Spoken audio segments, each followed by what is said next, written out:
Son las 8:29 de la noche en Bogotá, Quito y Lima y nosotros continuamos en Directo América edición nocturna. Seguimos comentándoles los principales hechos del día. Les agradecemos su sintonía y vamos con los titulares de esta jornada. Ya son más de 230 los muertos y alrededor de 850 los heridos tras el choque de 3 trenes en el estado de Odisha, en India. Se trata del peor accidente ferroviario en el país durante la última década y las cifras pueden aumentar, pues continúan los trabajos de rescate en la zona. Como una gran noticia para el pueblo estadounidense, así calificó el presidente Joe Biden la aprobación en el Congreso del proyecto de ley que suspende el techo de la deuda en el país. El mandatario agradeció a los líderes del Congreso que, según él, actuaron responsablemente. Biden sancionará la normativa este sábado. Tenemos reporte.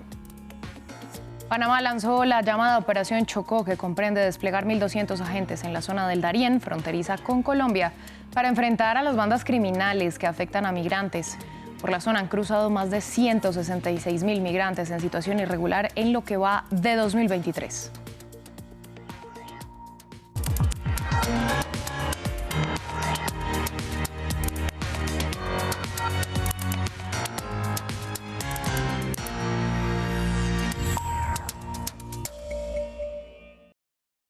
Vamos a comenzar en India, donde ya son más de 230 las personas que han perdido la vida en un accidente ferroviario en el sureste del país. 2 trenes que llevaban pasajeros a bordo se descarrilaron y chocaron contra un tren de carga que estaba estacionado en las vías. Los equipos de rescate continúan en el lugar para intentar salvar a decenas de pasajeros que quedaron atrapados en el accidente. De igual manera, los más de 800 heridos han sido trasladados a hospitales locales. El informe es de Max Pérez Gallardo. Tragedia en la India. En el estado de Odisha, al este del territorio indio, 2 trenes de pasajeros se descarrilaron en la noche del viernes, lo que provocó una colisión frontal con un tren de carga. Las autoridades locales reportan decenas de fallecidos y cientos de heridos. Los sobrevivientes narran el horror del accidente. Cuando salí del vagón del tren, vi que alguien había perdido la mano, alguien había perdido la pierna, mientras que la cara de alguien estaba distorsionada. Luego salí de allí y desde entonces he estado sentado aquí. Los equipos de rescate siguen las labores para sacar a múltiples personas que han quedado atrapadas entre vigas y humo. El primer ministro Narendra Modi reaccionó al siniestro en su cuenta de Twitter, expresando sus condolencias a las víctimas y remarcando que se está prestando toda la ayuda posible a los afectados. Reportes indican que más de 500 rescatistas se encuentran en el lugar y la policía local ya se encuentra haciendo labores de coordinación entre distintas instancias relacionadas al incidente. El accidente ferroviario que ha tenido lugar en Balasore es muy desafortunado. La policía ferroviaria está haciendo todos los preparativos para coordinar a los ferrocarriles y a la administración. Proporcionaremos toda la ayuda necesaria a las familias de los heridos cuando se pongan en contacto con nosotros. El ministro de Ferrocarriles de la India anunció que el gobierno otorgará compensaciones económicas a las familias de las víctimas, en lo que podría ser uno de los peores accidentes en la historia moderna de la India. Cambiamos de tema y actualizamos la información de la guerra en Ucrania porque este viernes se registraron nuevos ataques alrededor de Kiev, la capital del país, pero también en la localidad rusa de Belgorod, cerca de la frontera entre ambas naciones, donde 2 mujeres murieron. Rusia y combatientes proucranianos se culparon mutuamente por la muerte de civiles. Ampliamos en el informe.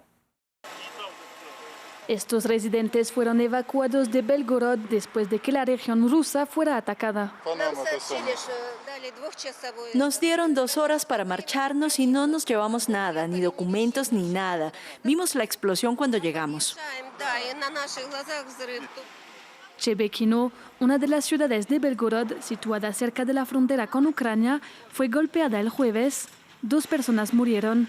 Rusia culpó a los combatientes proucranianos. Fragmentos de los proyectiles alcanzaron carros que pasaban. 2 mujeres viajaban en uno de ellos. Murieron de sus heridas en el acto. Por su parte, los combatientes rusos que apoyan a Ucrania, la Legión de la Libertad de Rusia, culparon a Rusia de los bombardeos, diciendo que sus fuerzas confundieron a civiles con combatientes.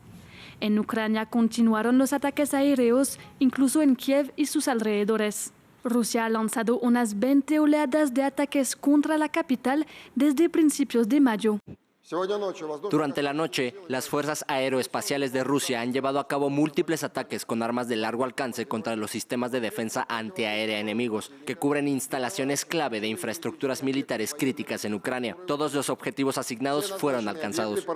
Estos sistemas de defensa aérea han ayudado a repeler los ataques rusos, aunque incluso cuando detienen los cohetes, sus restos pueden causar muerte y destrucción. El jueves mataron a 3 personas en Kiev. Vamos a Estados Unidos porque el presidente Joe Biden dio su balance en un mensaje televisado luego de que en la noche del jueves el Senado aprobara la ley sobre el techo de la deuda. Esto tras arduas negociaciones entre demócratas y republicanos.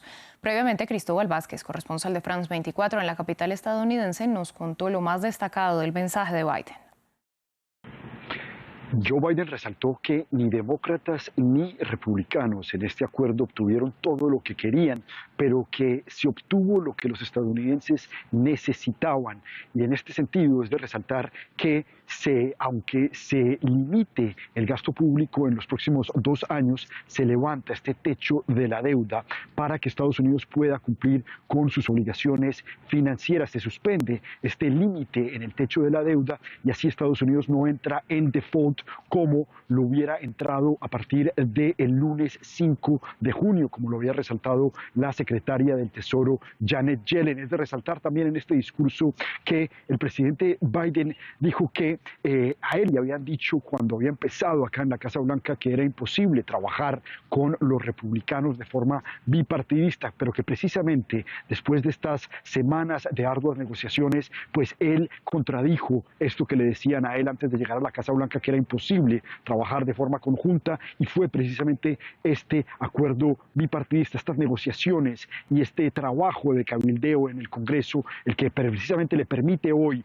al presidente haber dado este discurso donde le dice al país que se evitó un colapso financiero, se evitó que Estados Unidos pues hubiera entrado en default y las calificadoras de riesgo hubieran bajado la calificación de Estados Unidos, que hubiera, entre otros efectos económicos negativos, hubiera encarecido el acceso a crédito de Estados Unidos y esto hubiera tenido obviamente un efecto dominó en las finanzas de los estadounidenses.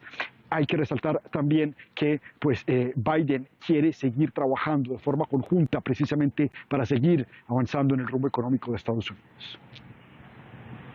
Las autoridades panameñas lanzaron un operativo para combatir a los grupos criminales que atacan a migrantes en la selva del Darién, la zona que conecta a Colombia con su vecino del norte. La denominada Operación Chocó contará con el despliegue de 1.200 agentes en el Darién para frenar la presencia de bandas armadas internacionales. Max Pérez Gallardo nos amplía. Panamá fortifica el tapón del Darién.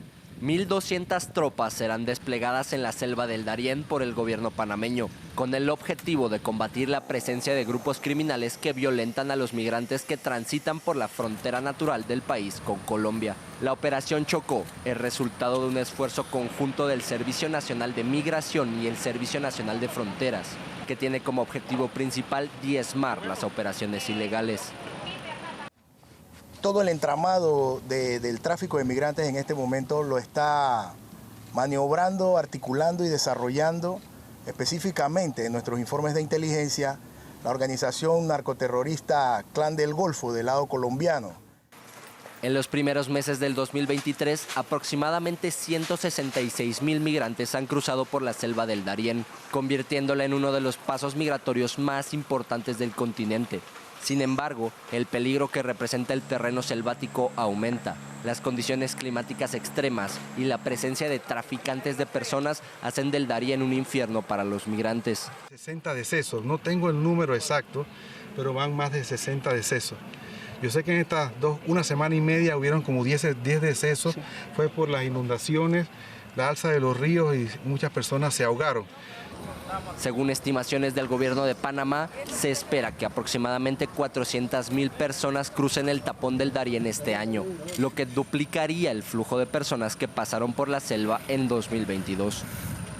En otras noticias, vamos a Colombia, donde este viernes el presidente Gustavo Petro retiró del cargo a su jefa de gabinete y al embajador en Venezuela tras un escándalo por presuntas interceptaciones telefónicas ordenadas contra quien era la cuidadora del hijo de la funcionaria y en las que resultó involucrado el ahora ex embajador en Venezuela. Marina Sardiña con los detalles. Un robo, un polígrafo, presuntas escuchas telefónicas ilegales. Los escándalos de la última semana en el seno del Ejecutivo colombiano hacen temblar la Casa de Nariño, con el retiro de las dos personas de mayor confianza del presidente Gustavo Petro, Laura Sarabia, su jefa de gabinete y mano derecha, y el embajador de Colombia en Venezuela, Armando Benedetti. Mi funcionaria querida y estimada y el embajador de Venezuela se retiran del gobierno para que desde el poder que implica esos cargos no se pueda tener ni siquiera la desconfianza de que se va a alterar los procesos de investigación, que no nos corresponden a nosotros, le corresponden a las autoridades competentes para ello. Sarabia, de 29 años, sometió al polígrafo a la niñera de su hijo tras un robo en su casa que la Fiscalía está investigando. La misma fue también empleada de Benedetti, quien es señalado de estar detrás de la denuncia de la trabajadora, que además habría sido víctima de escuchas ilegales, en un país donde el mismo Petro fue víctima de las también conocidas como chuzadas durante el gobierno del ultraderechista Álvaro Uribe. Pues la verdad que en Colombia esto ha tenido consecuencias tenebrosas porque organismos de inteligencia, incluso organismos del propio Poder Ejecutivo, practicaron durante décadas estos métodos de infiltración, de intercepciones telefónicas, pero consecuencias fatales. Ha sido un instrumento de guerra. Tanto Benedetti como Sarabia trabajaron juntos para llevar a Petro a la presidencia, pero ya en la Casa de Nariño, dicen, comenzaron los choques por cargos en el Ejecutivo. Ambos presentaron sus renuncias al mandatario. Agradezco su respaldo siempre, su lealtad y su voto de confianza cada día. Agradezco, presidente Gustavo Petro, la confianza que me brindaste al designarme una de las más importantes tareas para tu gobierno, restablecer las relaciones entre Colombia y Venezuela. Lo logramos. El fiscal general señaló que se tomarán decisiones judiciales por el caso de las también conocidas como chuzadas, mientras Petro intenta salvarse a sí mismo en un momento en el que su popularidad está en declive. Así llegamos al final de esta emisión de Directo América aquí en France 24. A ustedes les agradecemos su sintonía y los invitamos a continuar con nosotros, que ya llega María Clara Calle con toda la información del continente americano en Aquí América. Feliz noche para todos.